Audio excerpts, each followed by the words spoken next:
as often as you like, any time, day or night. So capital investment ideas been involved in 2018, and way back then it was very new, and there was a lot of prayers involved to hope that it was all going to work out like we expected it to. So this presentation was done way back then. None of the facts and figures have been updated or changed since then. So you'll see that whatever we were talking about then's worked out a lot better and continues to work out a lot better than for everybody than what we thought it was going to way back then. So just with the disclaimer, I don't expect you to believe a word I say. So we have proof. Any of the facts, figures, assumptions, percentage returns. The good thing about NDIS and why we like it is because everything's documented. So you don't have to believe a word I say. There'll be leases before you purchase a property, which you can read. You don't have to pay any money till you're happy with all the paperwork. The government lists what rent you get. Some of the other NDIS providers that give us profit share give you an example of what other people have been making. So you're not blazing unknown into something with an uncertain return. It's tried and tested at this stage, and it's really only getting bigger and better now that things have settled down with builders, finance companies, accountants, financial planners, and us as well. So you need to speak to one of our mortgage brokers. You can't just walk into Commonwealth Bank and get a loan for these properties. They're half commercial, half residential, which confuses them. Your accountant, probably not the best person to ask about NDIS. They're probably still going to work every day and can't retire, so just be a little bit wary. However, and they're very often the people that are the too good to be true people. We hear it all the time from people's accountants. So based on that stupid comment, we have accountants that have been working with us for a couple of years, and we got so frustrated with people's stupid accountants that we actually started paying for people to go and get a second opinion as well. And we can give you a couple of different accountants, pick one, and we'll pay for an hour or two of their independent advice after they know what your individual financial circumstances are like, because it's a really big cash flow that you're buying. So usually you wouldn't just go and add it to your own everyday income, because half of it might just disappear in tax straight away, which doesn't really help. I mean, everything's way cash flow positive with NDIS anyway, but there's smarter ownership structures or asset protection structures to understand. We don't use normal conveyances because typically all they do is tick a box, and they don't really help you sort out any issues. The lawyers that we've been dealing with have been dealing with NDIS for more than 5 years as well, 6 years. So they're cheap. When you compare them to a normal conveyancer or a normal lawyer who has to read the contract, understand the contract, come back to us with questions, and charging you for all those questions that they're asking us. Hello, Raya. Do you have any burning questions at the start of the presentation as well? If you did, let me know. And one more thing. Okay, just quick. Can you drop for a second? What is happening now with the finance? There's a limited number of lenders they'll do in certain postcodes have been restricted, so just be mindful of that, Joe. Check the postcode if there's no restrictions before some of these properties are offered, because they apparently they've got restrictions for up to 6 to 12 months. So best to double check the area first of all, yeah, to see if that is a Now, all right, that raises a couple of different questions. Number one, we're basically not selling in any of those areas anyway, so we're a bit ahead of the market. The second thing is that we deal with this. I just want to answer one question, sorry, before I finish that, Raya. The presentation usually takes about half an hour to an hour. So with questions, a few examples, it would usually go for an hour. So that's one reason why we'll record it and we can send it out later if you have to disappear. And if you do have to disappear, but you still want to get a question answered, feel free to butt in at any time, and I'll typically try and address it. The second thing, Rhea, is that we start by having a participant in a house so that we get a lease, so that in a lot of cases, thank you, Ross, is that some of those risks that the finance companies have been worried about, not really relevant to us, but we're sort of one step ahead of the oversaturated areas. And if we give an example as to why the banks have stopped lending, is because when Peter Bolt and I drove around Australia, the areas of highest capital growth in Australia, when we first started, we had to explain to the builders what NDIS was. And when we were doing that, at the same time, I would go and knock on the doors of all the NDIS providers and say, obviously you need accommodation for your participants, and if you give us a lease, then we can usually get an investor to build that house for you. And so that's how we started dealing with the NDIS providers who gave us the leases, and we started doing what we do and help people make a whole lot of money. However, one of those builders, for example, and it's happened a couple of times, when we were in Townsville, we worked out there was a demand for 12 houses. We built 6 or we only sold 6, I should say, so that we knew our customers would always have a full house and would always have an income, and therefore they could use that to purchase another house from us. But the builder that we spoke to got all excited and ended up building more than 120 houses in an area where really only 12, maybe 20 were required. So that's why the banks have cracked down on certain areas.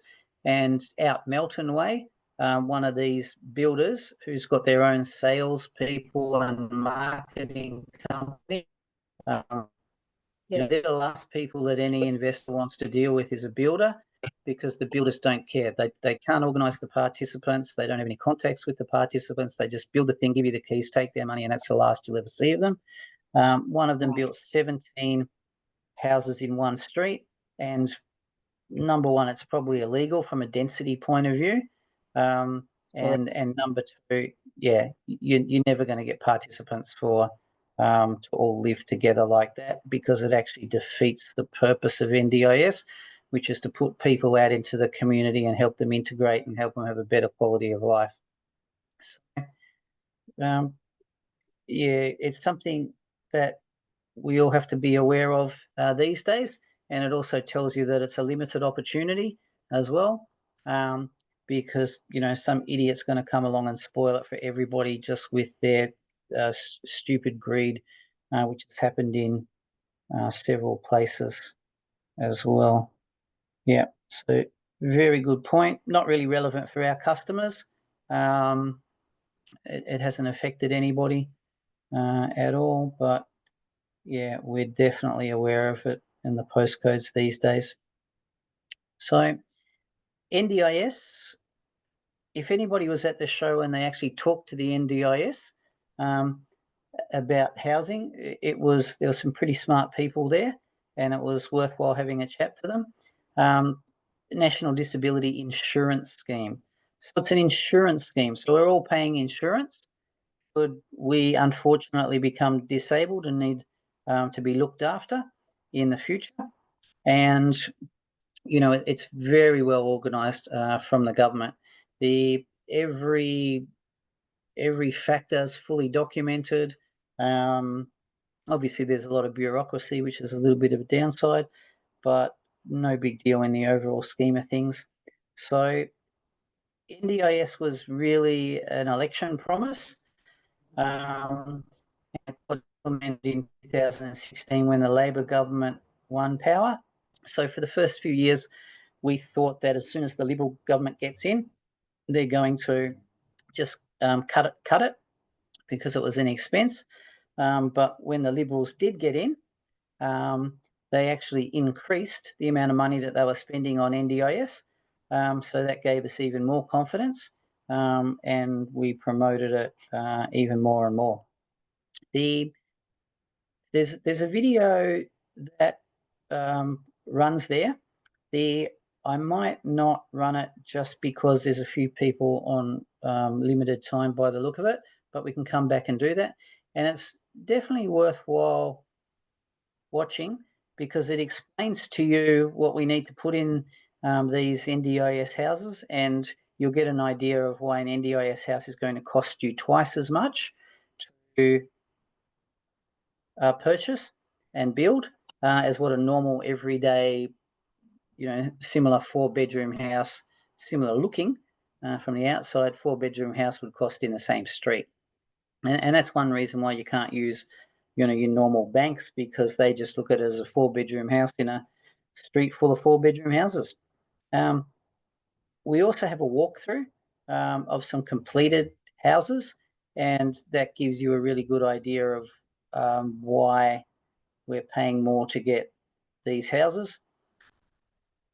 When we look at the build cost of these houses, $600,000, $700,000, compare that to a normal everyday house that an investor might buy, $350,000 to $400,000. That house would get $500, $600 a week in rent. Our houses are getting between $3,000 to $5,000 a week in income. So it's spend twice the money and get, whatever that is in maths, 6 to 9 times, 8 times the income. So definitely worthwhile. And we find that a lot of normal everyday investment properties are not even selling these days. Have a look at interest rates, 6 or 7% at least. Then you've got rental returns of 5% if you're lucky. So you're losing money from day one, which typically may not be the smart investment. But there are multiple properties here that we had at the show where if it's bought in your super fund, there's a whole lot more costs. Gross returns about 15% instead of 5%, so that's 3 times as much. And then there are some other properties that are giving us a 30% return on our money as well, and they're commonly available as well. So and I'll run that video at the end if we want to get into some nitty-gritty and people have got time to go through it. When the government started thinking about NDIS, they thought that there might be about 28,000 people that need accommodation. But if we fast forwarded just before COVID, there were over 120,000 people that they expected needed accommodation. So once again, government underestimated demand, and that demand is only increasing. So we know that it's a fairly safe investment, put it that way. And will the waiting list ever go down? It's just been going up and up as more people are getting approved for NDIS, as more people know about NDIS, as people keep crashing their cars into power poles, but have got 25 airbags and crumple zones and everything to protect. As well as all the vaccines being pumped into children that are causing a huge rise in autism, which is the biggest area of increase, unfortunately. And that's why there's a huge demand for these robust houses that are the most popular sort of investment we have as well. COVID came along, as we all know, and that was probably the best thing to happen to NDIS, because everybody that was sitting in hospital got kicked out, that was waiting for NDIS accommodation, and everybody that was sitting in an aged care facility under 65 also got moved out as well. A couple of different reasons. We all know people were dropping dead very quickly in old folks' homes, and the government told us that the hospitals were going to be overflowing with people needing help for their COVID symptoms. So all those people got moved into hotels because there was no tourism, and you taxpayers paid for it. So that forced the government to get organised. They pumped billions of dollars, God knows how many billions of dollars, into NDIS. When we started doing this, it was about 23 billion. It was just a fraction less than Medicare. By next year, I think it's 32 billion, and by 2030, it's 115 billion going into NDIS. So anybody that thought that it was just a election promise that would get switched off, proof of the pudding, it keeps getting increased every year, and it's never going to get switched off. We can run through a spreadsheet in a minute to show how much money the government makes out of it, but they're saving the cost of having somebody in hospital, which Bill Shorten said these days is $14,000 to $20,000 a week. So whatever that is, $750,000 a year or more is what they're saving by putting it out into private industry and then taxing everything associated with that. And what else? The other reasons why not? Yeah, they're saving money, but they're also making money because they're stimulating the economy. We have to build a house gets built, the plumber, the plasterer, everybody's got a job. Then, of course, you've got the carers in the house. So we've worked out that we probably generate about 10 new jobs for every house that we're building these days. So that's fantastic, and just part of the good karma investment that it is. Jim Chalmers, the Treasurer, last year in December when they did that budget review, when the NDIS came under scrutiny, he worked out that for every $1 they spend on NDIS, they actually put 2.2 into the economy.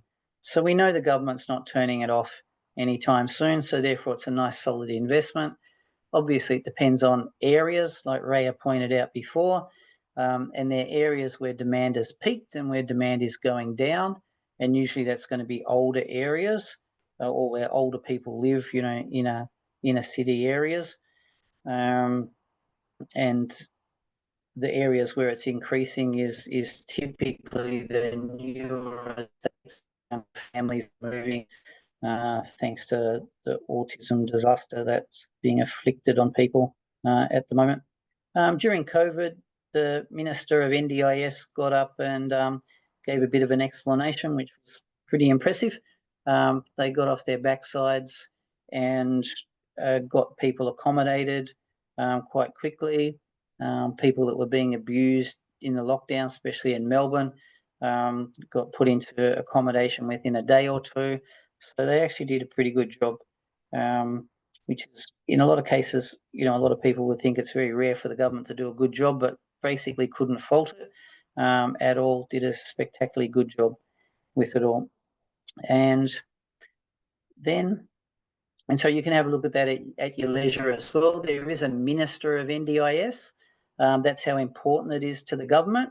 And Bill Shorten was Minister, I think the first Minister or one of the Labor Ministers, and he was the Labor Party's best and brightest. So it is a very serious part of government policy. When we started all this 6 years ago, we really had to say some prayers, go and pick an area of high capital growth. So if we didn't get any participants, at least we'd make some money out of the property. But that turned out over the years, turned out to be nothing we needed to worry about, because we were dealing with the NDIS providers in that area. They would tell us how many participants they had, what they needed, and then assuming that they gave us a lease and sometimes some guarantees, then we would build, and our customers have all made money from the rent or the the profit that's associated with those. But we can still go to the SDA demand map. There's a link. There's a link there, and if we could click on that link, it takes us off the NDIS government website. Like I said before, we love the dealing with the NDIS because everything's documented. So you can punch in any postcode. You can see how many people have been approved for accommodation, and you can work out by sliding a little guide on the screen as well what the income's going to be the next financial year. So you can tell whether demand's going up, whether it's going down. You can tell what sort of disability is going on in that area and whether that's going up or down as well. So that's how we worked out what used to be an area that we wanted to be investing in. And that's turned out spectacularly well because houses that sold for $450,000 now have an income of around $200,000 and they're valuing at about $700,000. So that's okay. People that spent $850,000 less than 2 years ago, those houses are now completing and their valuations are coming in at 1.5 million. So that's more than okay. High physical support houses in Queensland were selling for 600,000. They're now selling as house and land packages, so not even complete, at 1.2 million. So we were correct all over again, and lots of our customers have made enormous amount of money by looking at all the facts and figures and taking some action, of course. So we still have that backup of data, but these days I don't even really look at it because there's a demand in a lot of places. And if the NDIS provider will give us a lease and we know that there's an oversupply, let's say, of participants, because if the NDIS provider might want us to build 30 houses, but typically we might build 15 or 20 to our investors. So we know that our investors are always going to have income these days. I touched on the fact that we're getting a huge capital growth, and the huge capital growth is based on the fact that it's not a residential house. It's more like commercial. We get a commercial lease with the property because a commercial lease is longer than a residential lease. So the first lease that we get is 5 years or 10 years. We always get extensions in multiples of 5 years or 10 years, depending on the NDIS provider.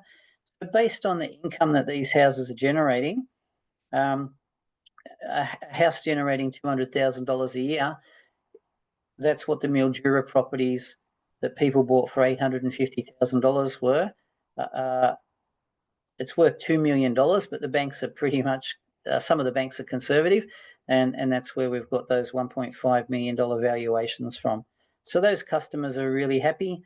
They can refinance that property once the income goes through, once they've done their tax returns. They'll be able to get their deposit back. They'll be able to go and buy another couple of properties from us. The Home for Life is, you'll hear that in the video, you'll hear it if you talk with NDIS people in a lot of cases, because the participants typically would not move out of this house once they've moved in. They'd move out if they had to go back to hospital. That's really about the only cause, apart from death, of course. So with that in mind, one of the providers actually gives us a 40-year lease, and I don't know anybody else anywhere in the world that gets a 40-year lease. Maybe not even in Hong Kong anymore. No 99-year leases anymore. So exceptionally stable, exceptionally, and this is why people say it's too good to be true, because very, very difficult to find anything better than this. And that also tells you that you need to hurry up and invest, because the participants don't move from one house to another. it's very difficult to get into the house. It's very difficult to get into the next house because there's so much bureaucracy, checks that need to be done, approvals. Typically, to get somebody out of hospital and into a house can take 1 month. By the time the people at the hospital have gone and inspected the house, by the time the SDA certifiers inspected the house, by the time all the technology that person might need is installed in the house, etc., etc. There's a lot of bureaucracy and effort that needs to get people to move. And they wouldn't move anyway because we're building the houses where they live, where they are. So it's near their friends, it's near their family, it's near their medical services. So just because there's a shiny new house 10 kilometres away, 1 kilometre away, they're typically not going to move anyway. And so once those participants are in their houses, don't think if you build a new house, they're going to move to your house. Not going to happen.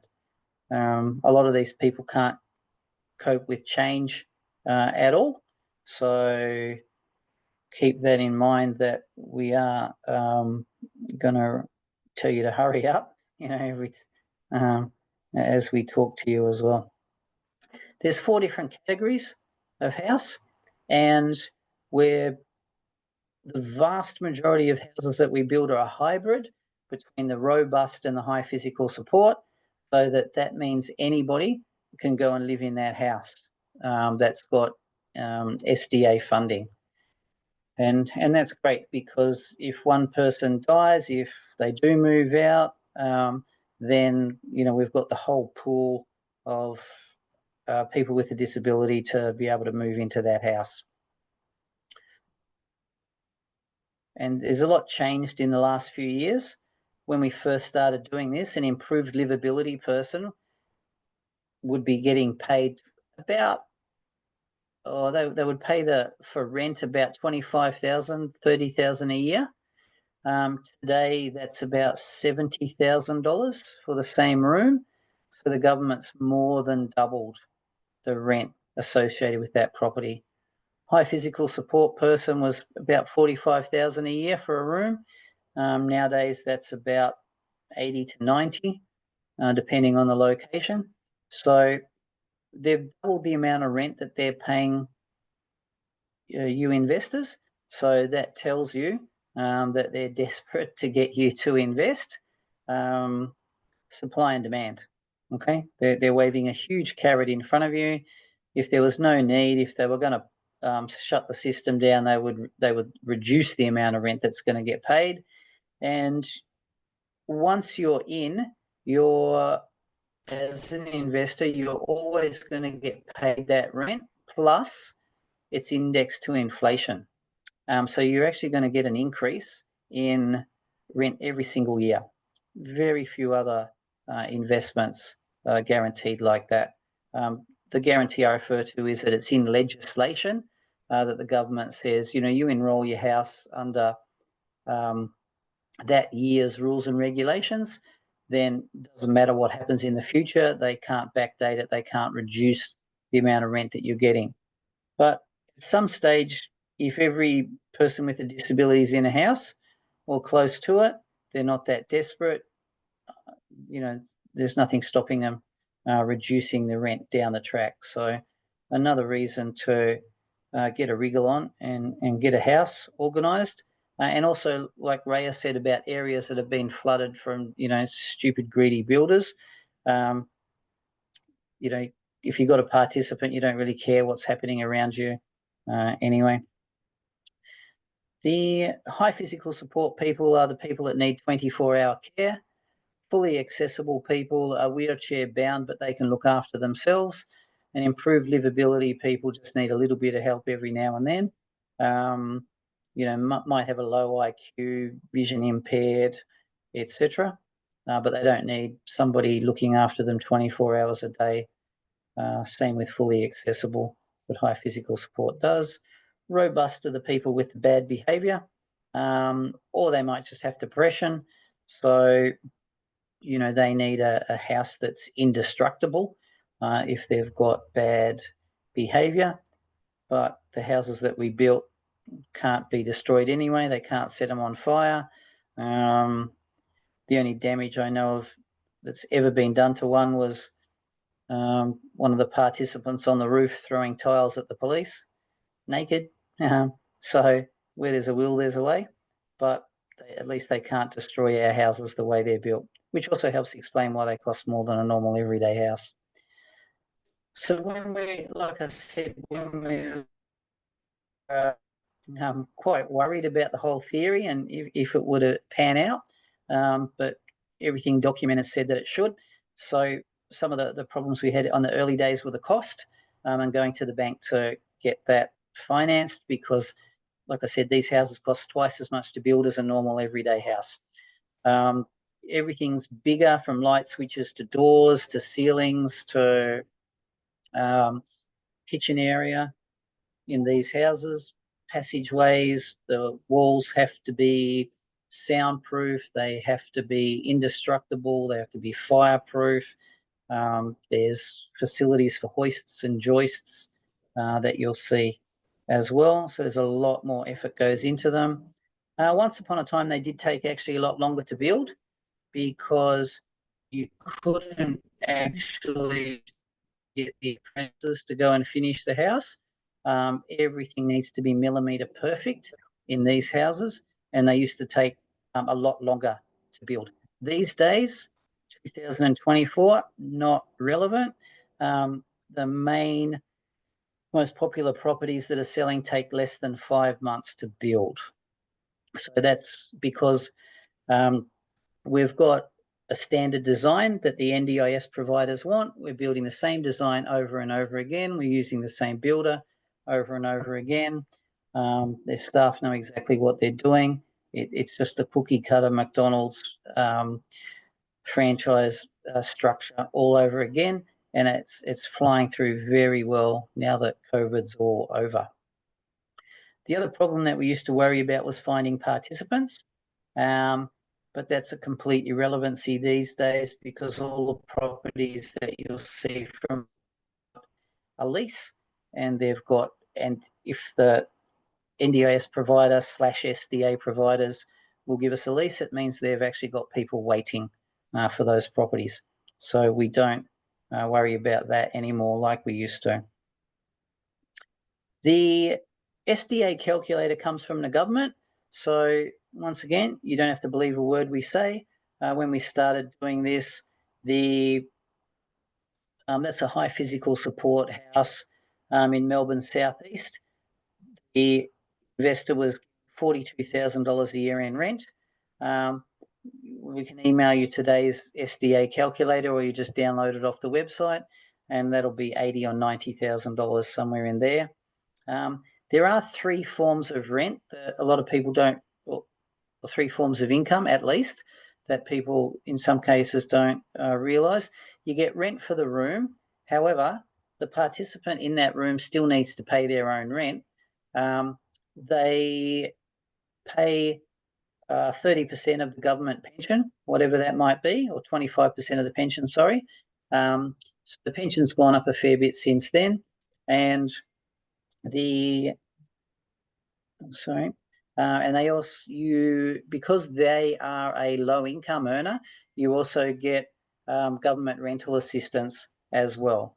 And by the time you add up 25% of their pension, the rental assistance, these days it's around $12,000 in additional funds you get on top of the rent. We also have an option where an NDIS provider is desperate for accommodation, so they'll actually share the profit that the house generates too.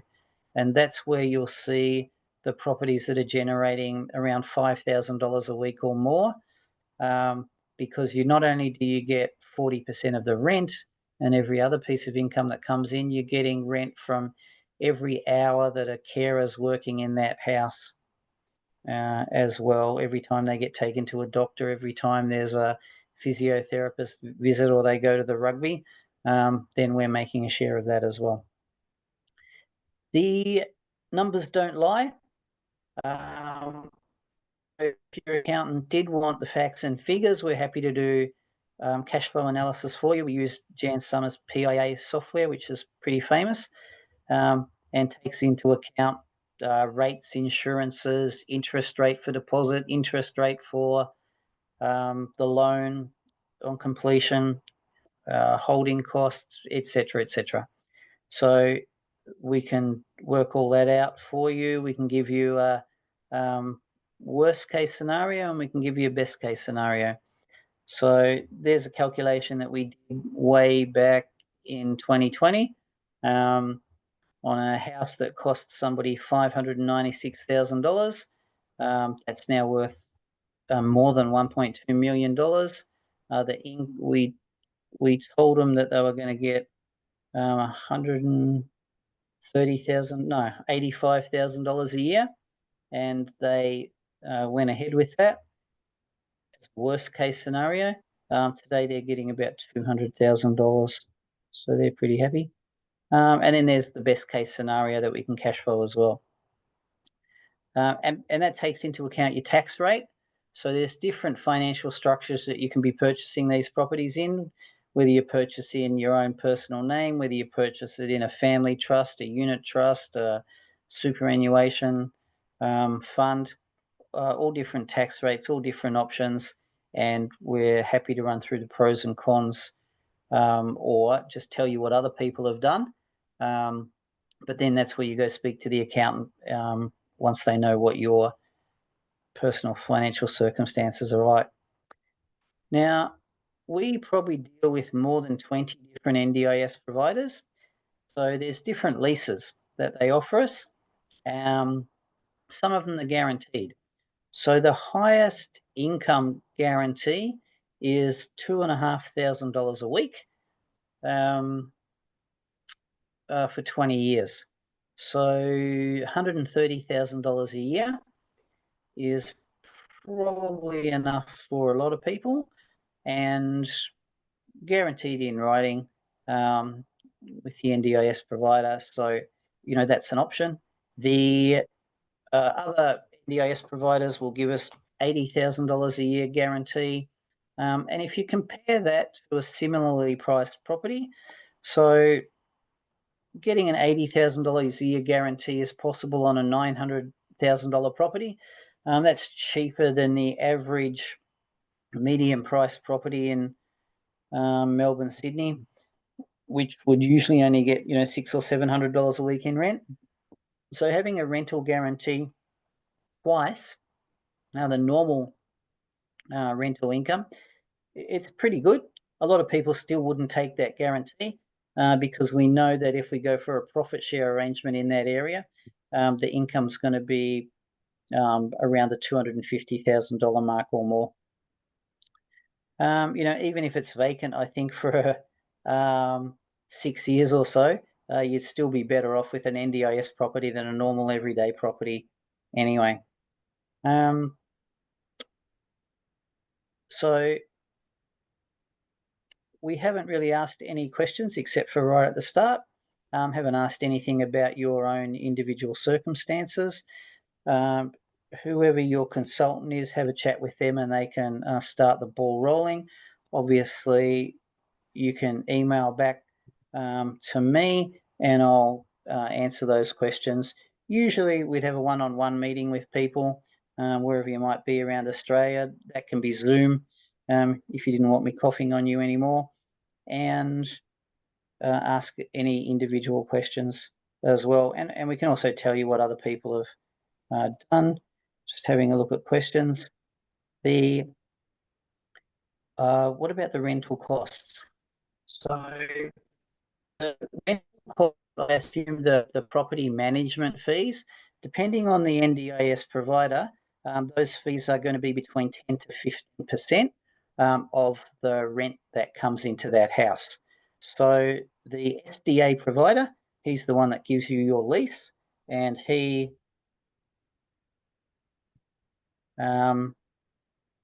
is the one that'll take the fee. So they charge twice as much, 3 times as much as your normal everyday real estate agent, which is basically the same thing that they're doing, but they've got a lot more legal liability issues, and they've got a lot more duty of care, paperwork, rules and regulations associated with this house, NDIS houses, to deal with. So not too bad. In the profit share arrangement, when you're getting your $5,000 a week, the property management fees already been taken out of that because you're sharing the profit. So that's already taken into account. There's no additional fees to pay except tax and pay your loan, should you have one. Actually, the presentation's available. I can email it out to you. Happy to send a recording. There's links to where we get the information from as well. And feel free to ask questions, and then I'll go and run the video so we have a look at the NDIS house as well.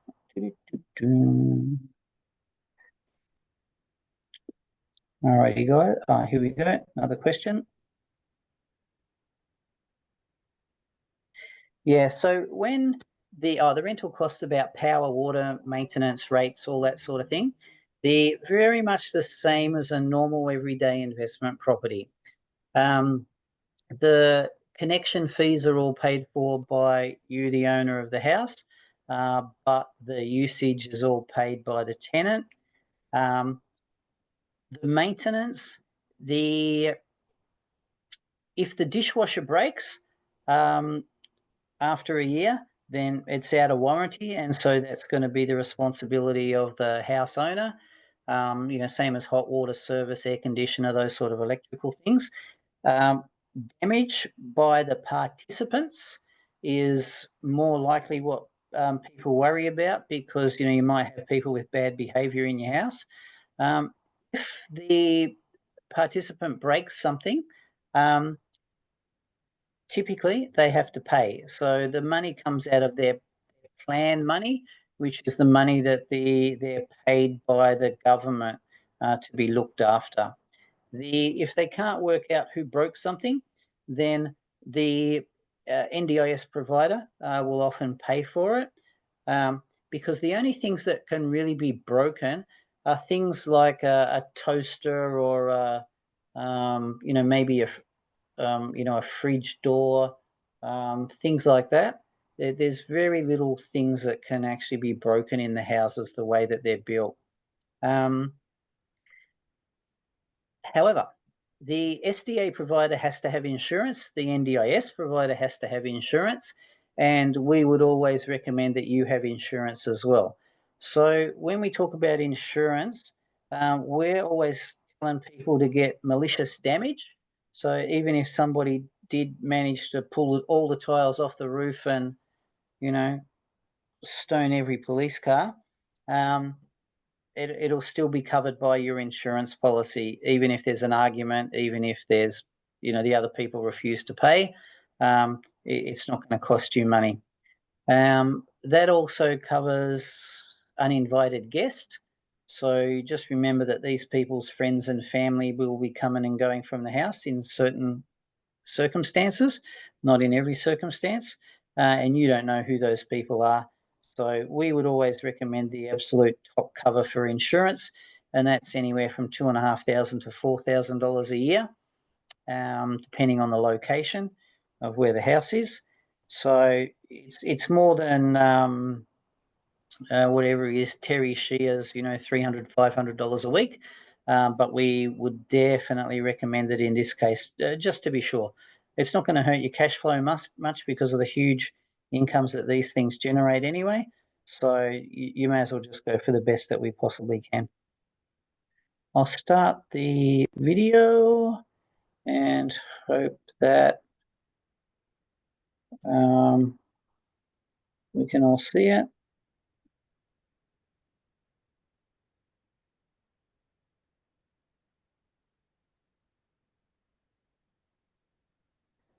I've just paused it for a minute. One sec. And Raya, if you're still there, can you just let me know? All right, so then we've got a question about gross numbers and net income. Very often, we always quote in gross figures, apart from the profit share, because all the expenses are taken out of the profit share side of things. And then typically all you've really got to worry about is the interest on the loan and also your tax rate. So that varies a lot, but for typically, the average house that's being bought these days, there might be $70,000 worth of interest cost, all up, taking everything into account. And then you've got your rates and your insurances and those sort of things. So there are apartments that start at about $720,000 that get $120,000 a year in income. There's about $25,000 worth of costs, plus the cost of the loan there. Then you're going up to the houses where some of them are getting about $300,000 a year in income already. So all those sort of facts and figures, the mortgage brokers can work out for us once we know what interest rate you're paying, and that's why we use that PIA, so we can work it out down to the last cent and taking into the your tax situation as well. So we do that. The interest rates might be about 7%. You borrow the deposit usually anyway, so $1 million loan, 7% interest, there's $70,000 in interest costs. Also remember that there's a lot of additional fixtures, fittings and building cost with these properties. There's huge depreciation. There's 2 or 3 times the depreciation value in these properties too. That's going to help your cash flow as well. But no matter what you do, I'm pretty sure that they're all going to end up way cash flow positive anyway. So if you hate paying tax, bad luck. We're still going to be paying some tax with this high income of these particular properties. Alrighty, let me start that video. I'll try again. Hang on.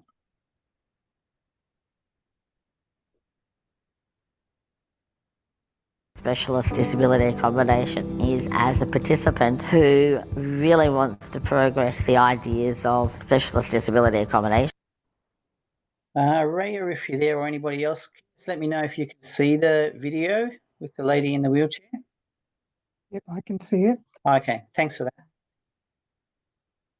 And Yeah, we how can see important that. it is to support a person's life with high-level complex needs, and how I suppose I should ask, can you hear her talking as well?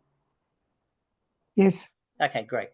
that can actually make such a difference. And I really want to explore this more to actually then be able to showcase to other people what might work and how they can live and do things that they never thought they could do.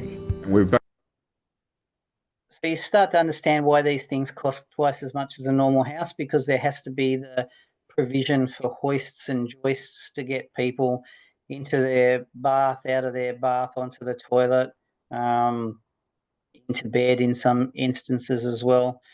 And so all the walls need to be strengthened.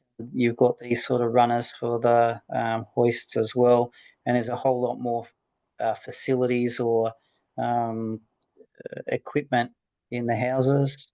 Basically started to talk to the market to be able to say, here is this new segment and it's disability housing. We need to be able to look at it differently to the way we construct today. It's not a rocket science.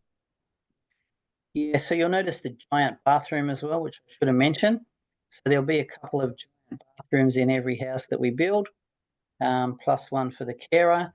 The hallways are enormously wide.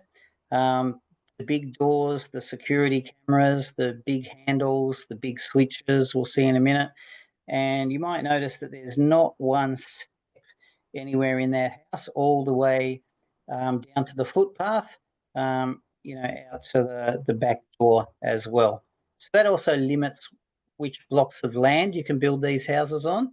If you do have land of your own or an old house, we would definitely look at knocking it down and seeing if we could build something like this or some apartments on it as well. It is just good design. Once we sit down with the person, the occupational therapist, the care team, I get an understanding of what. Now remember that a lot of people can't use their limbs, so they might need motorised everything from doors to tables to blinds as well. Some of the technology that I mentioned before that needs to get installed for people before they move in might be face recognition to allow them into their bedroom and to prevent them getting in somebody else's room. The house and home needs to look like. Part of the projects that I've also run is things as understanding what home for life means. So as people age, the need changes. That's a good point too. I mentioned before, one of the providers now gives us leases for 40 years because the government changed the rules and regulations for our benefit. Because NDIS used to be for people only up to age 65, but then some bright spark sued them to say that's discriminating against people based on age. So now they don't kick you out when you hit 65 and put you into aged care. You're allowed to stay in your house, which is fantastic for us because we get paid the same rent for as long as they live in that house. So you try and make the design for future-proofing. I also find by going and meeting the client and their families in their own home, it gives me an understanding of what is actually needed for the person that we're building this for. Specialist disability accommodation. That'll be an improved livability house. It's just got that lighting to help people move around the house easily. Plenty of space. Is really important to me as central to the NDIS because it allows a person to have that chance to have a home, a space, be part of the community and celebrate what they really need to make that life come alive. Alrighty. Here, let's have a look. Any more questions?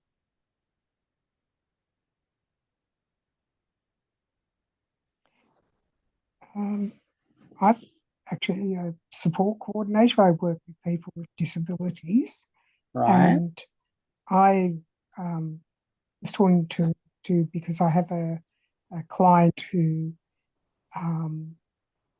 is at home with her mum at the moment, but in the future they'll be looking to move. And mum's had this plan from well before there was an NDIS that she would in the future sell their house and purchase a couple of units on a block, and her daughter could live in one of those and then rent out the other units to provide an income and security for her future. Good idea. Mm-hmm. Yep, good idea. So her daughter would actually qualify for SDA.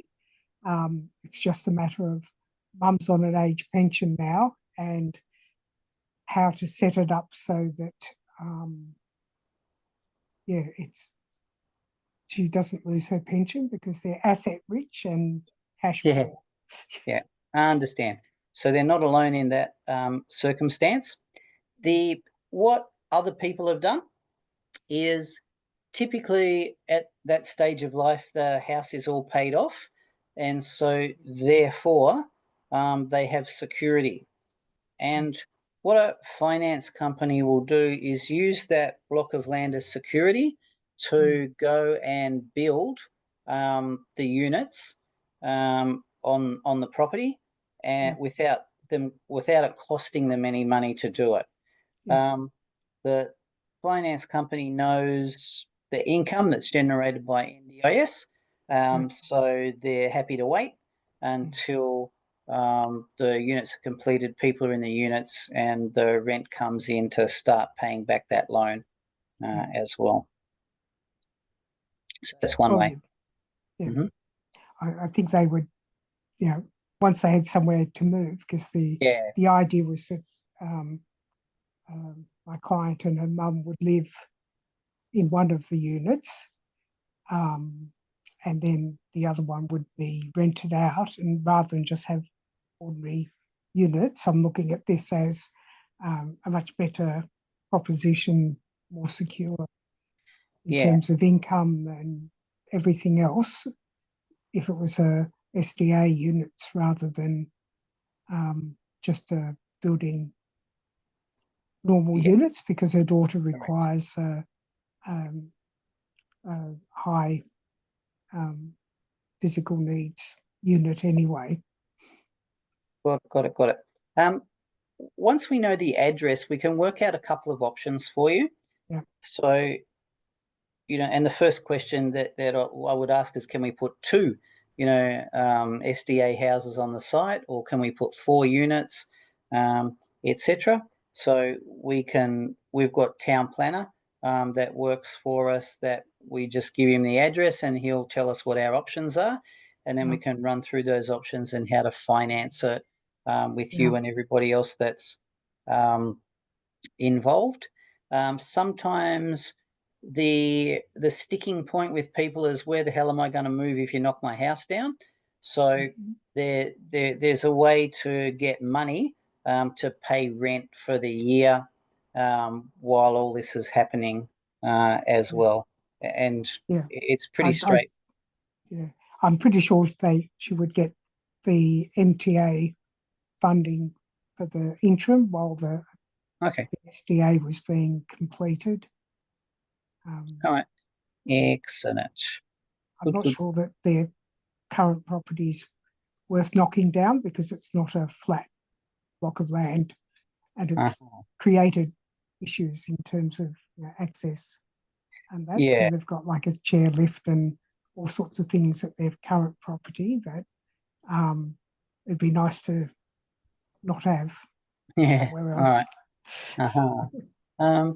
That's why the first thing we've got to see is the address, and then we'll work out what can be done. Yes, if it's viable or not. Yeah. Alrighty. Any other questions for me, ladies and gentlemen?